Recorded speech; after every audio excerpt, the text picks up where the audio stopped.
Okay. All right. Now we'll start officially our Sukkot classes. I want to thank Debbie Sondheim. So I see her in the screen. She's, of course, a good friend. And I mean, we actually met. Debbie's one of the few people who I've actually met who doesn't live in Toronto, comes to Torah Motion. Most people, I only know them on the screen. But we actually did meet in Teaneck a few years ago. So I'm happy when the next time to New York, I'm happy to meet people. Like, it really is interesting. I have all these people, I talk to them, but I don't know them. But anyway, she's sponsoring today's shir in memory of her father. The yahrzeit is today, right? Heinz Sondheim, Eliezer Tzvi Ben Yehuda, her and him and his wife, your mother got out, you told me, out of Germany just before the war. So the neshama should have an aliyah, and we should have good memories and long life. I don't know how many years it is since your father passed away. My father is 11 and my mother's yahrzeit is Sunday, Okay, and she was in right. 2019. So it's recent, okay. And Yocheved, I see he's back. I want to wish her, we wish you last week, but I want to wish her well. Just her father passed away on Rosh Hashanah, so we should have comfort and we should all come together for a good occasion. The world is crazy. We were talking before about Manchester yesterday.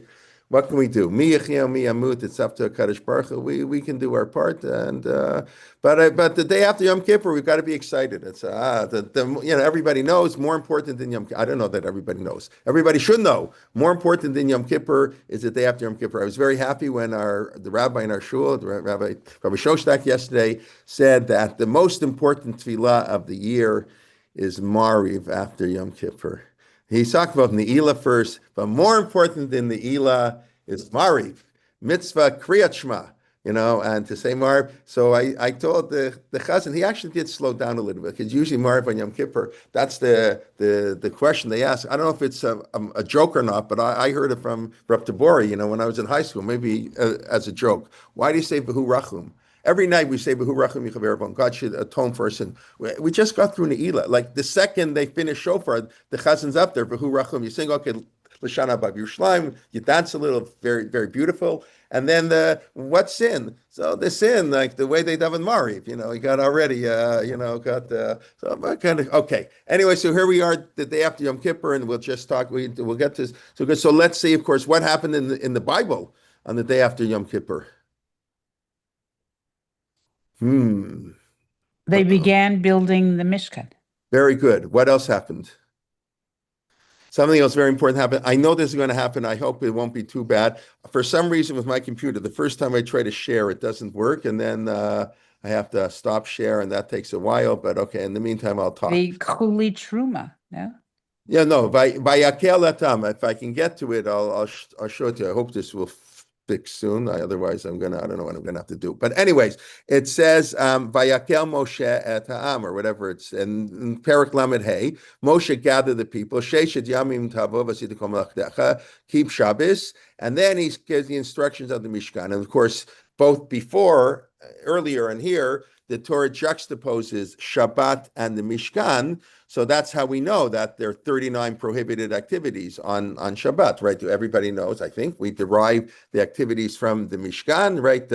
Basically, the sanctity of time is more important than the sanctity of space, right? Mishkan is the sanctity of space. Shabbat is the sanctity of time. Time in Judaism is more important than space. So we cannot build the Mishkan on Shabbos, and whatever was needed for the Mishkan is what is prohibited today on Shabbat. So that's one thing. But what's the second thing that happened?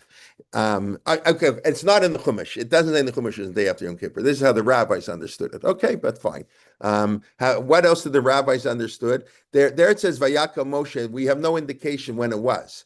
It says they gathered the people. So Rashi says Motzei Yom Kippurim Haya. It was Yom Kippur. I think that should work. Yeah, Baruch Hashem. Okay, let me see. Okay, everybody see this. Okay, very good.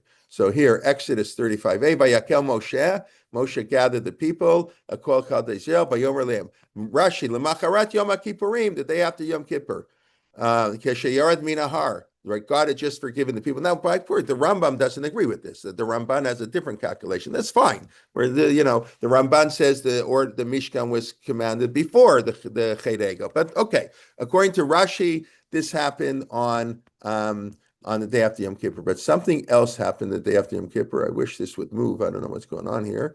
I can't move my thing. Boy. Okay, yeah, let me try this. Oh, okay, give me 1 second. It was blocking my on where all my sources are that I couldn't get to it, your pictures, and it still is. That's very strange. Oh boy. Okay. Otherwise, I'll have to do without sharing. Okay, give me 1 second. Yeah. Okay, no, we're good. Okay, I don't know what's going on here. Then it says in the Torah, in chapter 18 of Shmot, Vayihi Macharat. It was on the next day. What's the next day? Right? You don't see anything, right? Or you do? Like on your screen. Yeah, you see me because it says I'm sharing my screen, but I'm not. That's the We see, crazy part. Okay, let me try this one we more see time. Vayakel. Oh, you do. So that's interesting. Now, yeah, it's interesting. Yeah, you see Vayakel, but I wish you're. Yeah, I don't know. Okay, now we go. Okay, you see Vayakel. Now you see Yitro, right? Okay. Vayhimi macharat. It was on the next day. Vayeshev Moshe lishpot adam. Moshe sat down to judge the people. Moshe is judging the people on the next. Well, what do you mean? The next day from what? We have no idea. What next day? Well, what happened yesterday? I don't know what happened yesterday. The Torah says Yitro came. It doesn't say when he came and did nothing. And there's a debate when he came. There's also a debate. So, of course, Rashi says, and quoting our sages, just let me get it here where Vayihimi Macharat is the next day. So Rashi says, Motzei Yom Kippurim. Wow, that's a really busy day. That's when Yitro told Moshe set up a court system. So I don't get it. It's the day after Yom Kippur. Moshe is busy building a Mishkan, getting ready to start the Mishkan, giving the command to build Mishkan, and he's setting up a court system. Wow. Like, when did he eat? So it's so clearly, these things are not meant in a literal sense, or if they are, I don't know. What's the Torah telling us? The Torah is telling us you cannot build a Mishkan if people are fighting. It's the Hari Sinat Chinam right here. It's so basic. You just have to learn how to read the Chumash. The Chumash is telling us, or Rashi's telling us, point blank, that the same day they built the Mishkan is the day they had to resolve disputes. If you don't resolve disputes, don't build the Mishkan. We all know Yom Kippur, the sins, only sins forgive, cannot sin between sins man and man. And I told you, the Nacham Leibowitz, the scary one, it's too scary to say that if you don't resolve your disputes with your fellow, if you still have sin with man and man, then God won't forgive even the sins between man and God on Yom Kippur, whatever that means. That's pshat. That's the last Mishnah in Yuma, without getting into all the details. But clearly, we all know the idea that our relationship to God can only be as good as our relationship to man, because man is created in the image of God. So however you treat people, you can't treat God better. That's the bar. That's the highest you can reach. However nice I am to people, that's how good I can be to God. If I'm not nice at all, so you can't have a relationship with God. So that's Vayhimi Machar. Today, it's very rare. This is the first time we're having the shir on the day after Yom Kippur, because I think, and it's not going to be another 20 years. Please God, I hope I can give the shir 20 years from now. That would be great. And anyways, okay. So that's the Rav says that we learn that tzedakah is midoraita from the Mishkan. Yeah, I mean that's one of the places. Yaakov, different places. Now, just to add on to this idea of building the Mishkan, the Siddur Otzer Hatfilot that I use a lot quotes the explanation that when the Jewish people built the golden calf, the clouds of glory, the Ananekava departed from the Jewish people. That's what guided us in the desert and protected us when we built Erech, and it came back only when we built the Mishkan. And he says that was on Sukkot.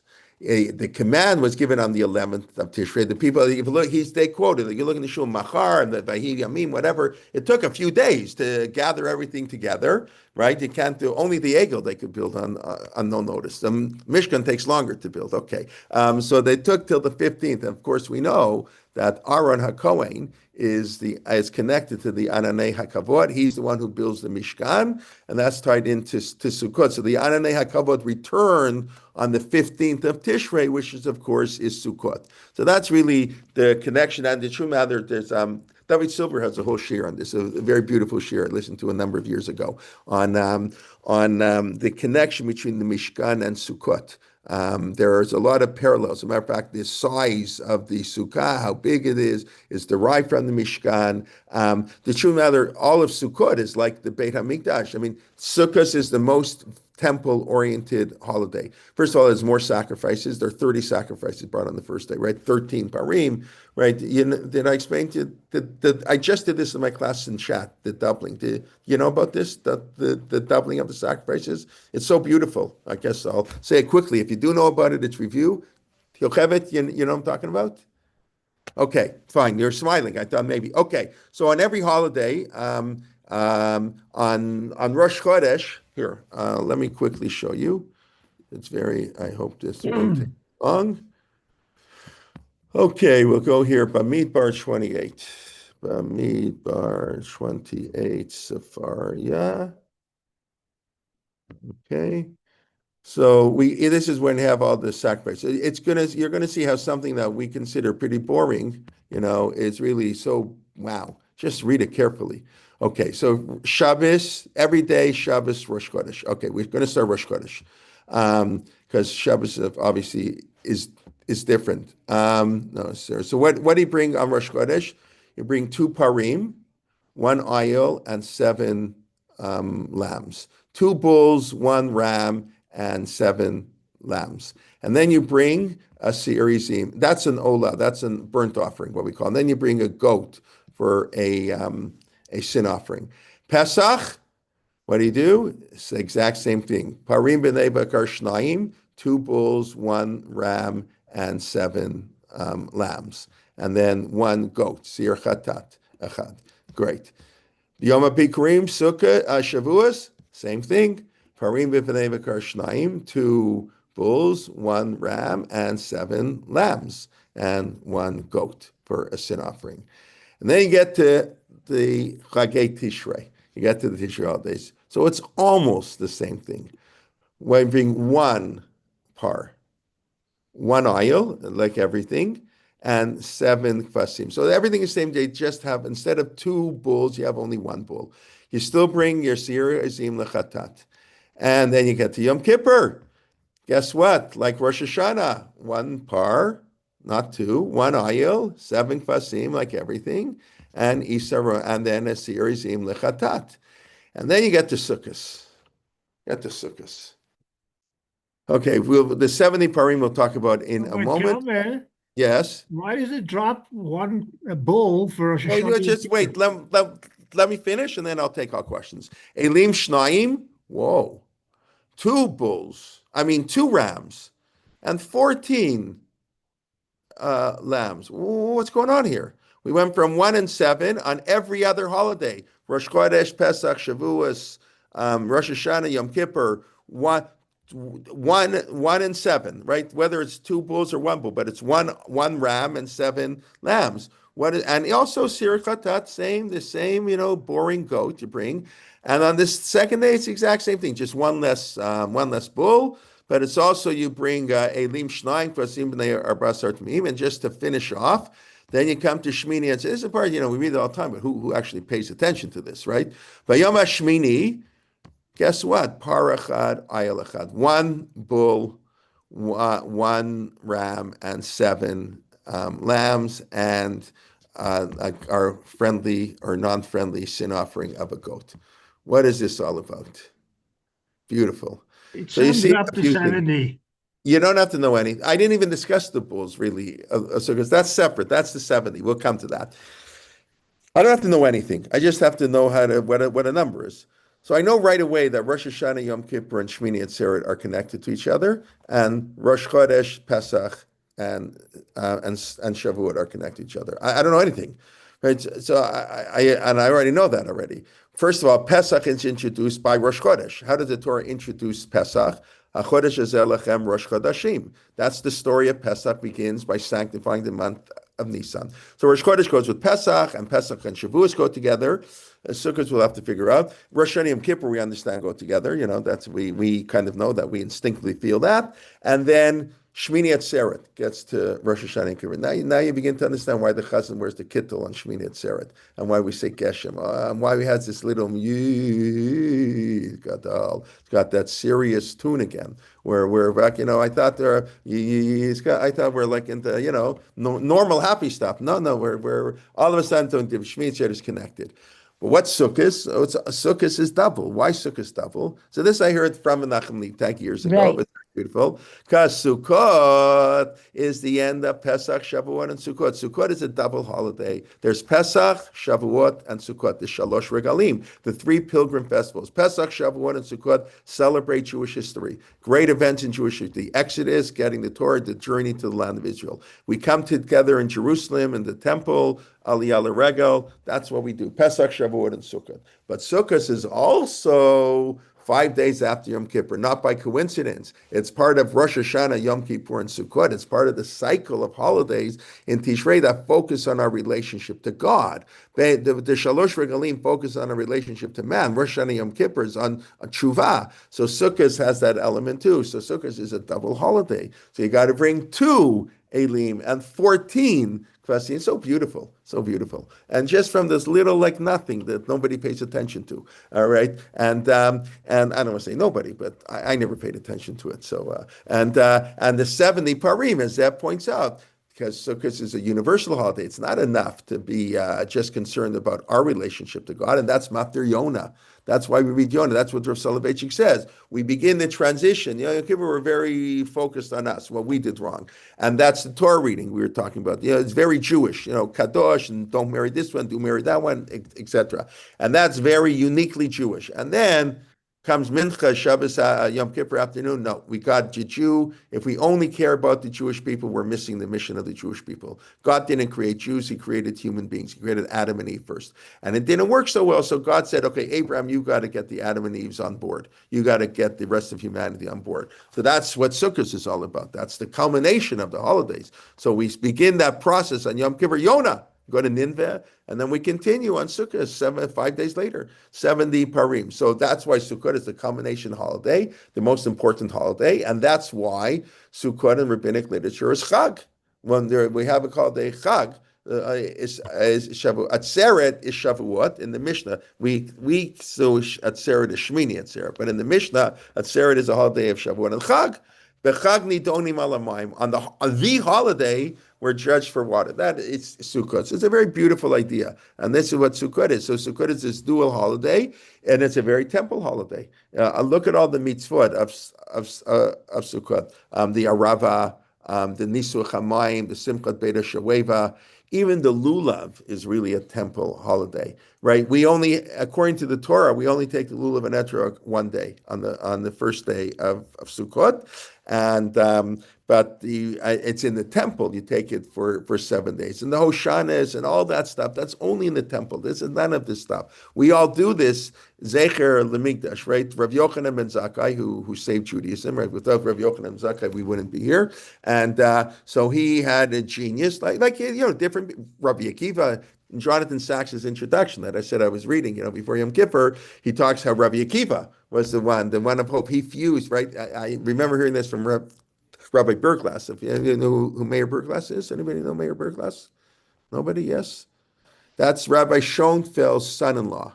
He was a rabbi in Toronto in the 1970s, and he succeeded, just to put in a little Jewish geography here. Pharaoh Rosenzweig, Pharaoh Rosenzweig, who was in the Queens for many years. Pharaoh Rosenzweig grew up in Toronto, was a rabbi in Shar Tefillah. When he left Toronto, Meir Berglass was a young rabbi, probably in his 20s. He succeeded him, and Rabbi Berglass, I'll let you second one minute. Rabbi Berglass taught me for 4 years in high school. He taught me Mishnah. We had the Gemara. Then he taught me Mishnah for 4 years in high school, and then he made Aliyah, and he founded Midrash Moriah and whatever. So now I forget what I was saying. What he was the one who told me. Yeah, he was the one who said it. That Rabbi Akiva. It's the last Mishnah in Masechet Yuma. Says that Ashrechem Yisrael Mimetarachem, blessed are the Jewish people who purifies you. Avichnu Shebashamayim, your Father in heaven. Basically, this is a historical Mishnah. The temple is destroyed. What is the typical Jew say? Without temple, there's no Yom Kippur. Yom Kippur is all about without the Kohen Gadol, you can't have Yom Kippur.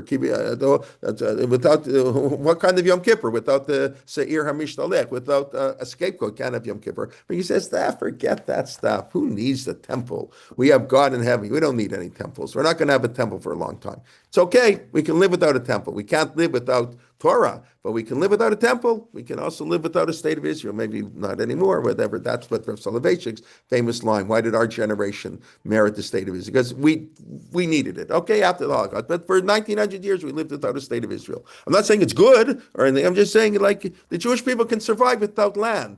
We can survive without. We can't survive without values, but we can survive without land. But anyways, so that's Rabbi Akiva. So Jonathan Sachs emphasizes that idea that it was Rabbi Akiva after Yom Kippur who gave the Jewish people hope. He allowed Yom Kippur to continue, but Rabbi Yochanan ben Zakkai and 2 generations earlier, in the year 70, was allowed that we could have a Rabbi Akiva. So Rabbi Yochanan ben Zakkai did 2 things. We have 2 things. It's often pointed out. We have what's known as Zecher LeMikdash and Zecher LeChurban.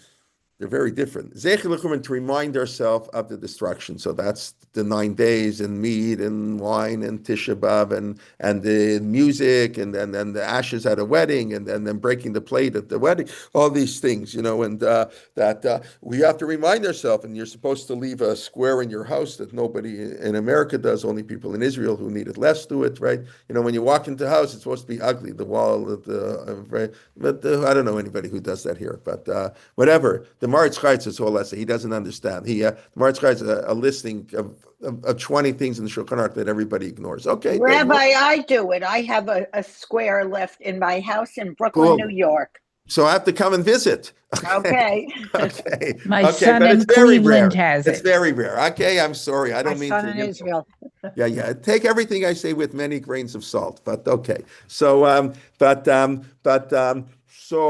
that's Zecher L'Churban. But Rav Yochanan ben Zakkai said it's not enough. We don't just want to remember destruction. No. We want to remember the glory of the temple. So he instituted a whole bunch of things we do because this is how they did it in the temple.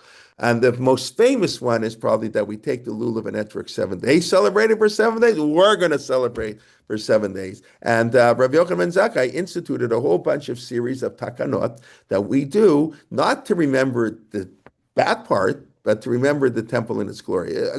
Jews are always optimists. We always have to look at the positive and the signs. Anyways, so they're the people, but that's what Sukkot is. Sukkot is in many ways a temple holiday, but just like Yom Kippur is with the Kohen Gadol. Okay, so yeah.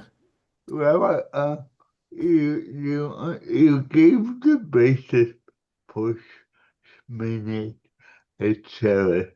But I've never understood the basis for Hoshanot Rabbah. Hoshanot Rabbah, yeah. So you know what? Maybe next Friday, which is right before Hoshanot Rabbah, maybe we can talk about Hoshanot Rabbah a little bit then. Right. Hoshanot Rabbah is, it's in the Mishnah, right? But Hoshanot Rabbah is a temple holiday. This is another example of taking a practice. The question is, why do they have that practice in the temple? So if you remind, I have to write it down. I have my pen with me. Please remind me. Send me an email, and please God, we can talk about it next week. But Hoshanot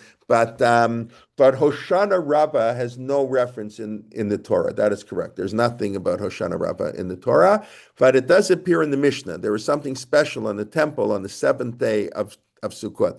But I think, and maybe I'm already half answering your question, but if this is a good answer, we mentioned, I don't know, last week, 2 weeks ago, everything blends in together, that the end of the year is on Sukkot, right? We discussed that. The end of the year, Jewish time, from Rosh Hashanah, the end of the year takes 3 weeks. That's why we start with Rosh Hashanah and then we go backwards to Yom Kippur. It doesn't really make sense. Rosh Hashanah is forward, Yom Kippur is backward, because the Torah tells us that Sukkot is the end of the year, and that's why. So we just like the day doesn't end, like the day and the night combine. Yesterday and today join together at sunset. During twilight, it's both yesterday and today. It's both days. That's why Shabbat has to be 25 hours. That's why we have to fast for 25 hours because it's got to be no Yom Kippur, not mixed in with the day before or the day after. So to the year, like the first 3 weeks of the year until Sukkot, Kufar Hashanah is like last year too. So that's what I think where Hoshana Rabbah comes from. That Hoshana Rabbah is mamish the last day of the year. Like that's it. Fine, and that's where we developed this idea. I don't really know what it means because I don't know what any of this means. The God, I gave a whole shir in over Yontif, like live in my shul about what's the point of davening today? Like if I told you the most important prayer of the year is Mariv after Yom Kippur, but that doesn't make any sense. If God just told us if God sealed everything, Ne'ilah, the gates are closing, Chatmeinu b'Sefer HaChaim. So what's the point of davening? Oh, so I'm davening now for next year. That's a little bit strange, right?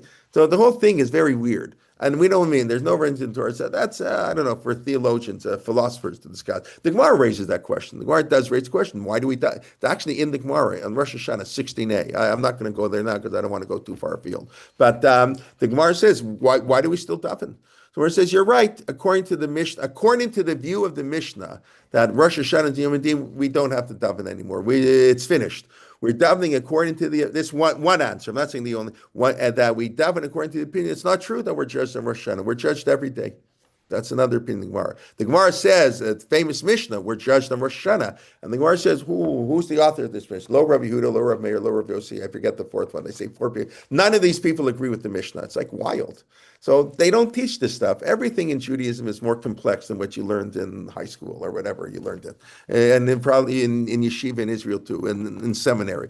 Judaism is much more complex. It's not so simple. I don't exactly know what it means, or the Yom Adin, God wrote it down. But obviously we pray and we say Tehillim and during the year, and we have this notion that public prayer is not affected by any of this. It's only a private person. But for Klal Yisrael, or you daven b'tzibur, so then the whole year count, that's not like, we put a lot of emphasis on Yom Kippur, but when Yom Kippur is over, don't worry about Yom Kippur. It's more important what you do, as I always say, between Yom Kippur and Rosh Hashanah than what you do between Rosh Hashanah and Yom Kippur. So it's a little bit of is this strange concept. But I think, Marty, that's where it's coming from. That Hoshana Rabbah that's in the Torah, that it's the last day of the year. It says Kufar Hashanah, v'chachat Sukkot, b'tzeit Hashanah. 3 times the Torah uses that expression, Kufar Hashanah, or tzeit Hashanah. I don't know if it uses twice Kufot, but the Torah 3 times says Sukkot is in here. So Hoshana Rabbah is the last day of the year. So I think that's where it got a lot of its thing. I don't know that for sure, but that's my hunch. Okay, can we do the Hoshana a little bit? That's what I advertised. We were going to have the shir about was going to be on the Hoshana of Evan Shui. Last night when I set up the email last night, I wasn't sure because I didn't have time to, before Yom Kippur, who worried about Sukkot? So I went to bed late last night. Okay, good. Baruch Hashem. Thank you. Because of you, I can learn more Torah. So I always thank you. Mi talmidai yoter mi kulam. So I want to, so I took a look at the Hoshanas and I figured we'll go through. I don't know if we'll finish. We'll do one of the Hoshanas today. But I guess before we do Hoshanas, we have to introduce Hoshanas. So what are Hoshanas? Hoshana lemancha Eloheinu, Hoshana, Hoshana lemancha boreinu, Hoshana. You can already hear the tune. It's a little bit crying. It's a little bit, it's not a... We're beseeching God to help We're us. beseeching God. I thought that's Rosh Hashanah and Yom Kippur. Sukkot is This is for rain. Hallel. Sukkot is a Hallel. Got to be happy. What is this Hoshanas in the Isn't that middle? a prayer for rain? Yeah, a lot of it is a prayer for rain. Sukkot is the time we pray for rain, right? So see, already it's a problem. That what I was saying before. Arba prakim olam nidon. Here, you know what? I'll put up the Mishnah so we can see it. I'm talking about it a little bit. Let's go. Let's pull it up here. Mishnah Rosh Hashanah. Okay, it's the second Mishnah of the Masachet. The first Mishnah is there are 4 Rosh Hashanahs. And it's for the first parak is a numbers game, right? 4, 4, 6, 2.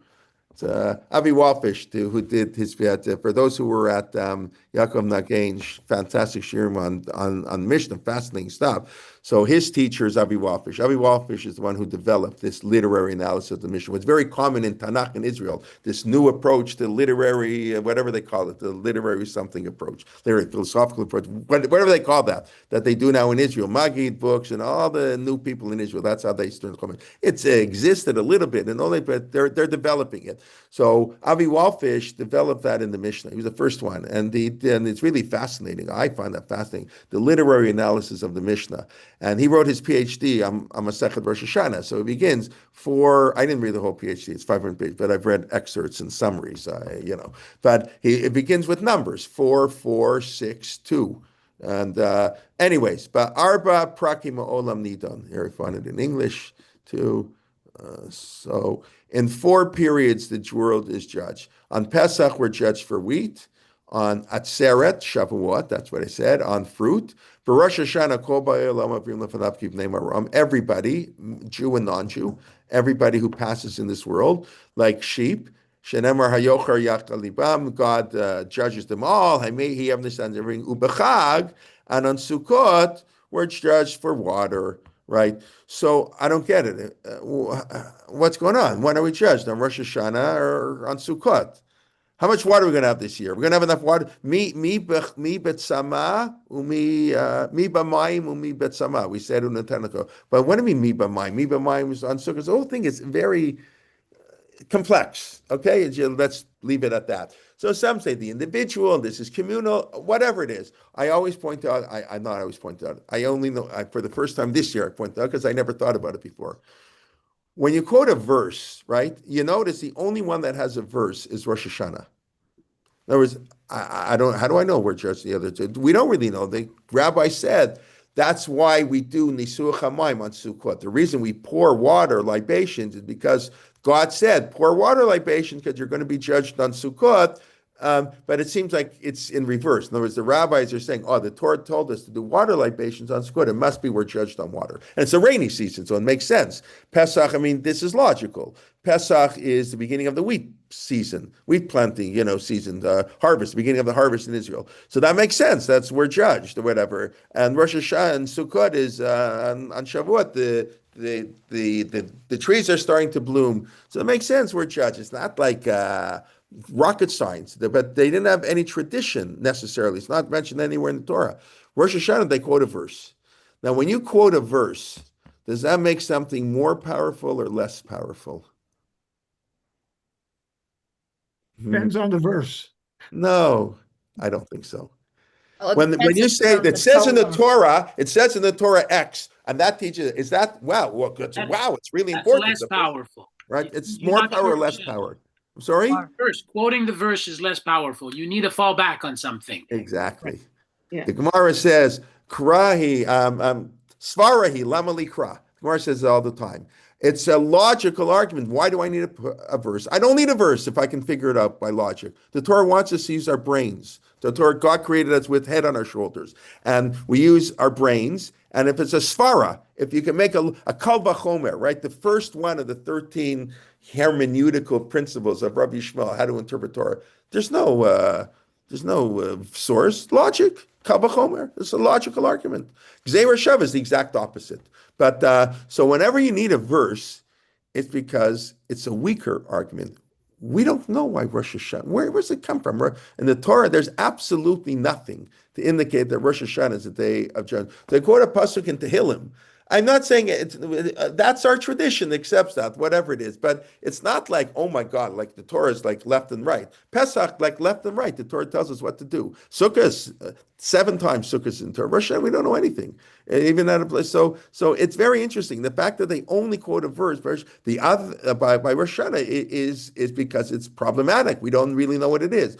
Pesach, Shavuot, and Sukkot, I kind of understand. I don't need a verse to tell me that's when God is it's just logical. That's the season, right? Who's going to win the World Series is being judged now. The Yankees or the Blue Jays, right? Okay, sorry for that one. Okay, how many people live in New York? I don't really follow baseball during the 162 games, but now that the Blue Jays are in the divisional finals for the first time in 10 years, and whatever, and they're playing the Yankees for the first time, so all the whatever. Okay, what can you do? It's okay. 60 When's the years first since game? Sandy Koufax. The 60th anniversary, I think, is today, actually. I think October 3rd was the first game of the World Series in 65. I quoted it the other day in one of my recent podcasts. I mentioned it at the end of Yom Kippur. I really think it's amazing. What Sandy Koufax did is unbelievable. It's unbelievable. And it doesn't happen today. The much lower, lesser athletes on less important games play on Yom Kippur today, the Jews. It's sad.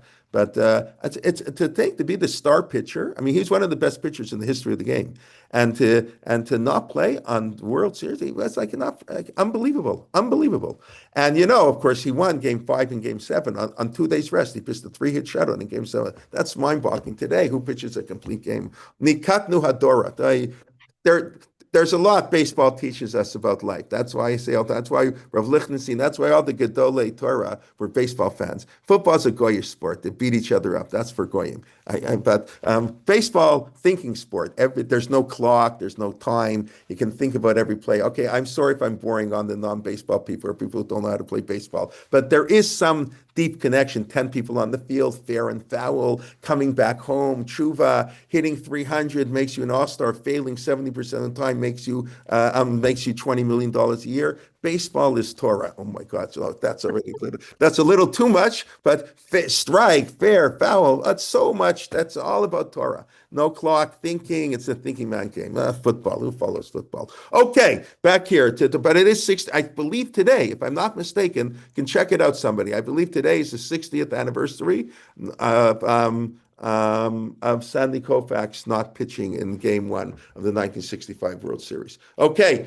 All right. Who remembers that? By the way, anybody here Yes, actually remember that? He made us Okay. incredibly Raise your hand if you're God. willing to admit how old you are, that you remember that. I don't. I'm sorry. Yeah. He Tova, made us do you remember incredibly proud.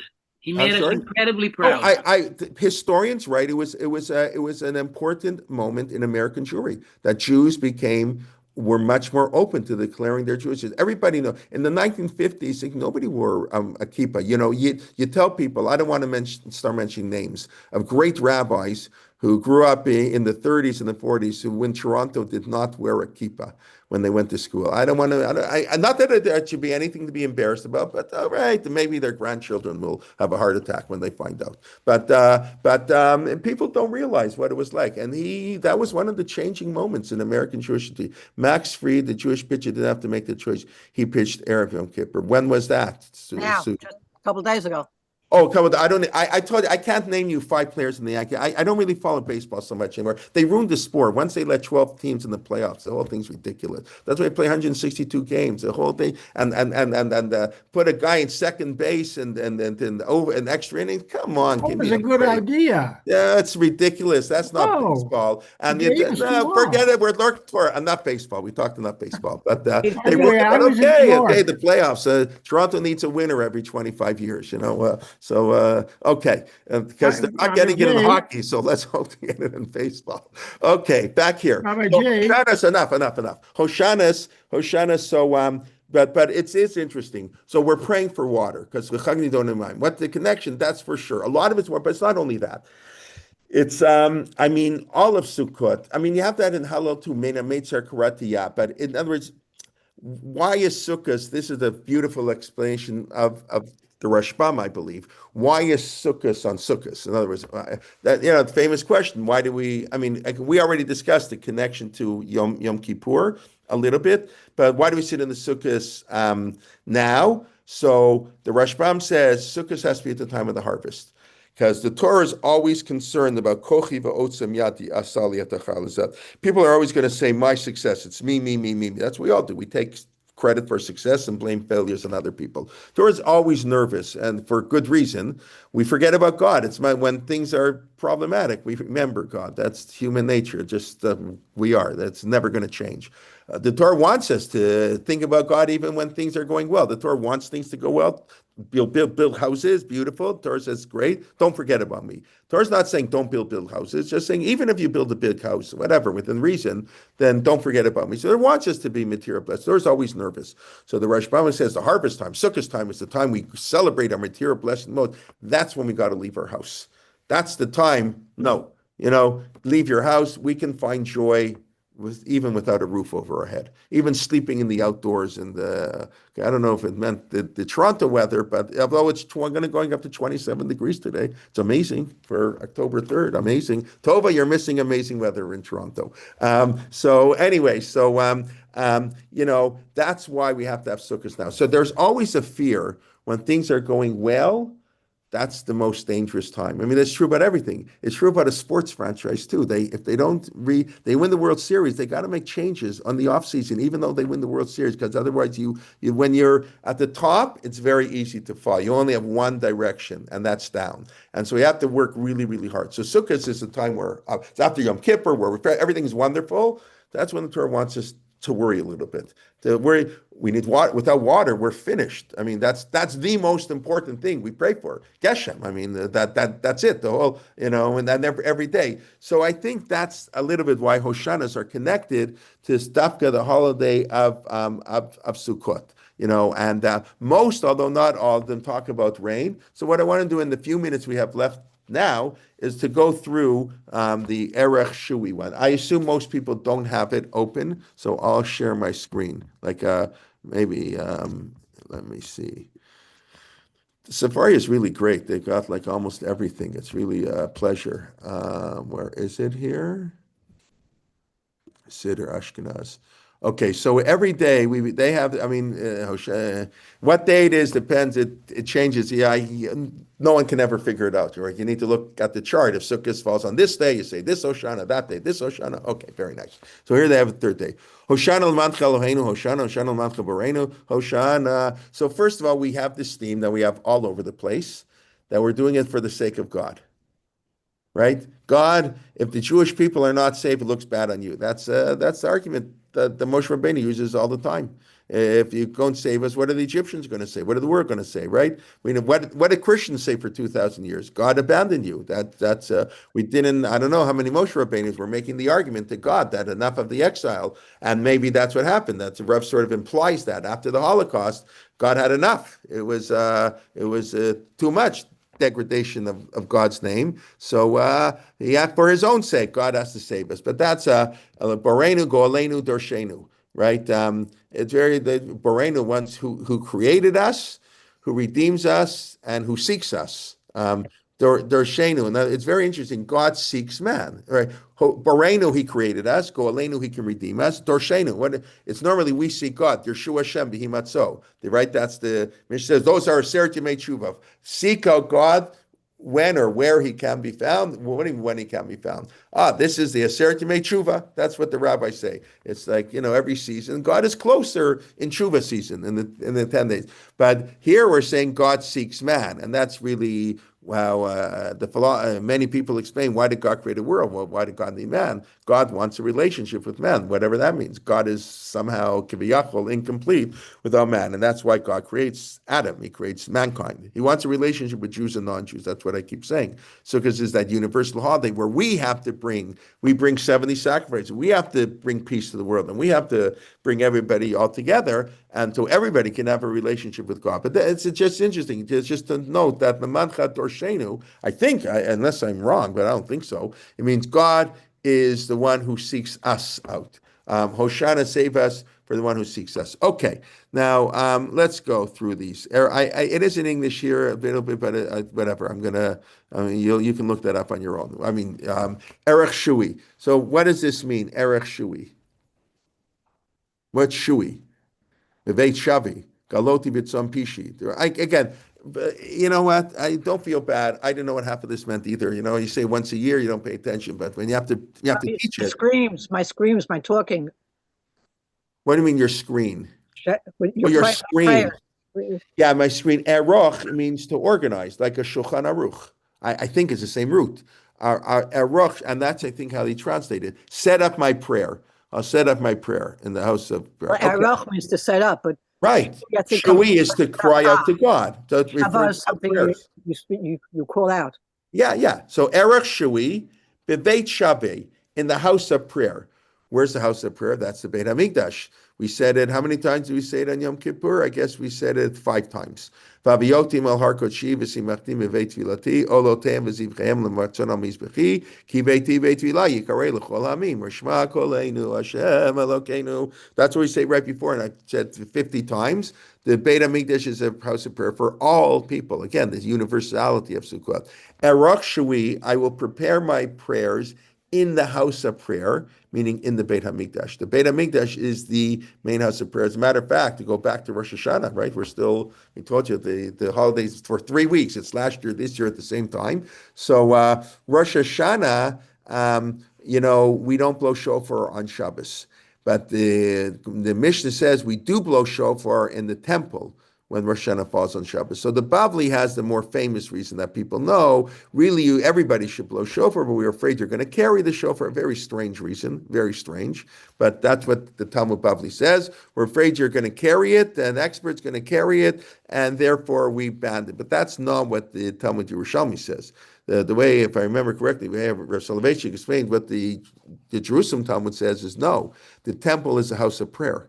And the shofar is our instrument of prayer. That's why we blow it in the middle of Amidah. The lulav is our instrument of joy. That's why we shake it in the middle of Hallel. We're singing songs of joy. The shofar, we beseech God by prayer, so we blow it in the Amidah. So, and the temple is the place of prayer. So therefore, in the central place of prayer, we blow shofar even on Shabbat. Outside the temple, okay, not so important. So you won't hear shofar this year. Okay, remember, they probably only have 1 day Rosh Hashanah. That's, who knows. Okay, Giliti b'tzom pishi. I revealed myself, Gilui Arayot, right? That was the Torah reading, to legalot, to reveal, b'tzom on Yom Kippur. Pishi, again, we're linking Yom Kippur and Sukkot. So I revealed on the fast day my sins, chet, avon, pesha. So I'm going to organize my prayer in the house of prayer. I revealed my sins on Yom Kippur, and that's also mainly in the temple. Dirashticha li lehoshia. And I'm asking God, Dirashticha, I seek you, Loshia. God, save me from my sins. Forgive me for my sins. It's on Sukkot still. But we're still this, right? It's crying out. It's still the Yom Kippur, sounds like. Hakshiva l'kol shavi. Listen to my voice of my prayers, right? The kuma, Hoshi, and stand up and save me. It's very interesting. We tell God, stand up, right? We know we stand up for important things, right? In the presence of God, Amidah. That's why the Amidah is called the Amidah. We have to stand. So God, to do something really important, he should get up and save us. Zechor v'rachem Moshi'i. So what's this mean? Remember, Zechor, and have pity on my Savior. So who's that? So who's that referring to? I didn't know, of course, but I have the Baruch. I actually have it here with me. This wonderful Siddur Otzar Tfilot. That it's only in Hebrew. I don't think it ever been translated into English. So he says right here, "Who's my Moshi'i? Who's the one who saved us? Where is it? I'm on the wrong page. Okay, I don't know where it is. Okay. Anyways, he says it's Avraham Avinu. Avraham Avinu is the one who who got the Jewish people all started, right? And he points out, so I did not realize this. I'm not big into this, but it is par parot lechachma. It's part of, our dessert of wisdom. The gematria of Abraham is, anybody know? What's the gematria of Abraham? Quickly figure it out. Aleph and Bet is 3, 203, 208, 248. Very good. And the gematria of Rachem? 248. Isn't that cool? So I never knew that until yesterday. So I don't get so excited about gematrias, but okay, very nice.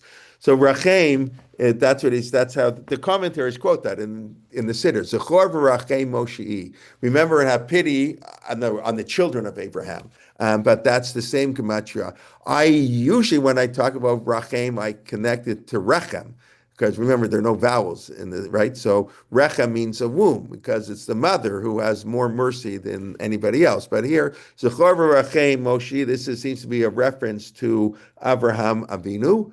Chai Cain Tashii. That Chai Cain is a reference to God, God who gives life. That's how the commentaries explain it. I'm open to hearing other interpretations, but Chai Cain.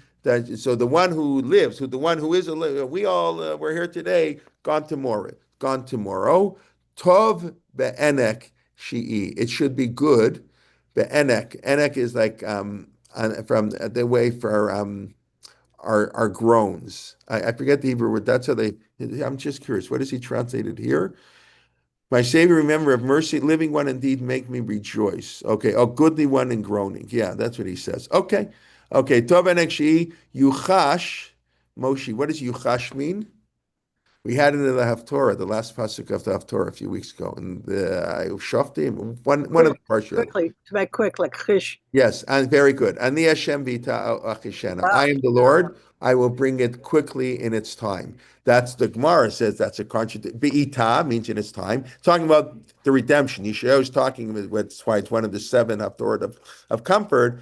I will bring the redemption in its time quickly. So Gemara says, well, in its time quickly. It's either in its time or if it's quickly, then it's before its time. So you can say not necessarily, but the Gemara assumes that's a contradiction, and the Talmud gives a sort of a classic answer. Depends if we merit it or not. If we merit, it will become quickly. If not, there's a fixed time for the redemption. And so, be'ita, if we merit, now this, by the way, the Rambam, and Rav Soloveitchik picks up on this. The Rambam does not agree with that interpretation. There's a debate in the Gemara. It's not the Rambam. It is the Rambam, but the Rambam is following early precedents in the Gemara. I forget who's debating. Maybe Rabbi Shui, Rabbi Elazar. It makes sense, but I just made that up. I don't remember. Will there be redemption? Is redemption dependent on tshuva? And the Rambam accepts the view. He codifies it in halacha that without tshuva, the Mashiach is never ever going to come.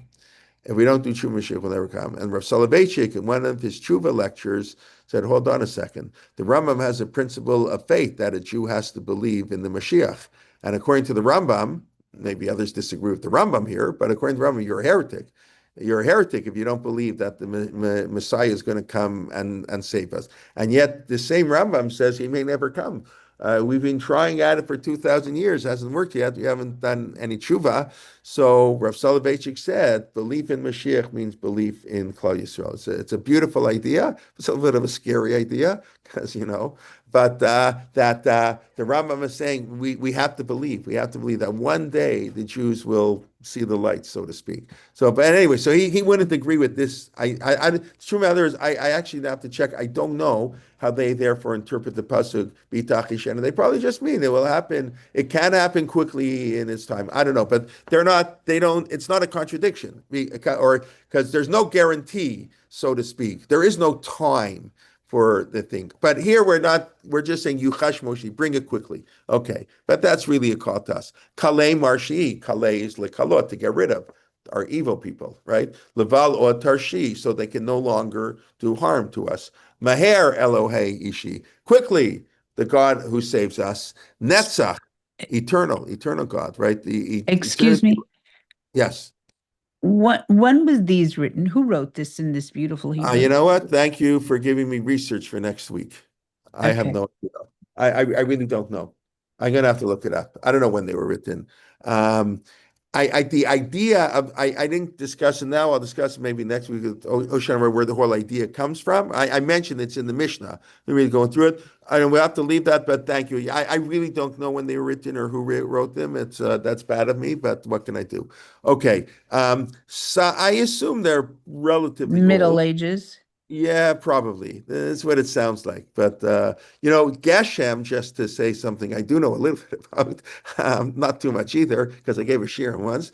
Geshem, I think, was written in the 18th century. You think the prayer for rain on Shemoneh Esrei goes back hundreds of years. It's not printed in many Siddurim. Like old Siddurim don't have it. Because I think that that Rosh Hashanah is that Sukkot is a time for Geshem. That's yes, but they had a special Yaina Yaina Baruch Hashem. That's 18th century, I believe. I can check exactly. That's pretty wild. So I don't know when this is. Please, I'll have to look up for next week. Sana Avon Rishi, God, bear my sin, right? Tavor al pesha, right? Sana, lift up the terrible sin of my wickedness, right? And we don't say chet, right? Chet avon the pesha. This is like an intentional sin. We ask God to forgive us. Avor al pishi, right? Avor al pesha. That's from the Yud Gimel Midot. What do we say? Shem rachum v'chanun erech no say avon b'pesha. Right. So we should be get rid of our avon and pishaim, which are our intentional sins and our rebellion sins. Pneina lahoshi, look to us to redeem us. Sur tzaddik, God is our rock, permanent, our savior. Tzaddik, we're going to read tomorrow that God is it's tzaddik v'yashar. Elamunah ve'inabel, tzaddik v'yashar hu. Kalbel na shavi, God, accept my prayers. Romaim Karen, raise me up.